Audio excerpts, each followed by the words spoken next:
লেসু দেহাইরা লিচি recipe তুরি মাইরা যে কেউ বানায় তারপর দুহানের লসুন এই লিচি একবার দেখলে কয়েকটা উপকরণ দেখারা আমারও বাইত বানায় তার বাইন এই লিচি প্রথমে কত গুছা লিচি রে ওকরে খুশারি সারাই এলাম।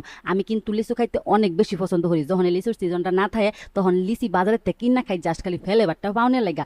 দুহানের লিচুর মধ্যে কিন্তু খালি ফ্লেভার দেওয়া থাকে, কোনো রকম লিচুর সোয়াও থাকে না। যাও গা সিলানি শেষ হয়ে গেছে, এখন একটা ব্লেন্ডারের জারের মধ্যে লই লইছি, ব্যাগটা ওকরে ব্লেন্ডার হয়ে লাম। অবশ্য রসটা দুই ভাগে ভাগ হইব, প্রথমে আগে সাইকেল লইম, রসটা যেটা হেডে ওই কিন্তু দরকার আছে, সুগারি নেওয়ার দরকার নাই গা। রস বার হওয়া শেষ হয়ে গেছে, কখন একটা লড়ার মধ্যে অর্ধেক খানিছে বেশি রস লইয়া হাইরা বেসায় চিনি দিছি, বালা হইরা মিশাই হাইরা চুলার মধ্যে বয় দিছি। এক চামচ আগার আগার পাউডার ঠান্ডা পানির মধ্যে মিশাই হাইরা লেচুর রসের মধ্যে দিছি ডাইলা। বাস একটু জাল হইরা যখন গনয়া আইছে, একটা বাড়ির মধ্যে দিছিল ডাইলা। এটা 1 ঘন্টা লসুন রেস্টে দেওয়া থই দেম।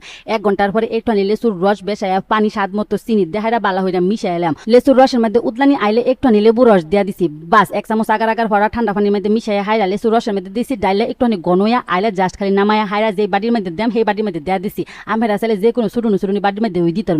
এন্দা 1 ঘন্টা পরে এটা কিন্তু সুন্দর বাজমে গেছে, দেখছো নিবালা মাশাআল্লাহ কত সুন্দর হইছে। এই স্বচ্ছ অংশটার মধ্যে ওখানে বেশ আয়া এই শক্ত অংশটা দেয়া দেম। এই শক্ত অংশটার মধ্যে ওই কিন্তু আসল লিচুর স্বাদ থাকে, দেখছো নিবালা দেখতে অকরে দোহানের লিচুর মতো ওই হইছে। আমি তো মনে হয় যে ভিডিও হরি লাগে এই কাপের মধ্যে দিছি।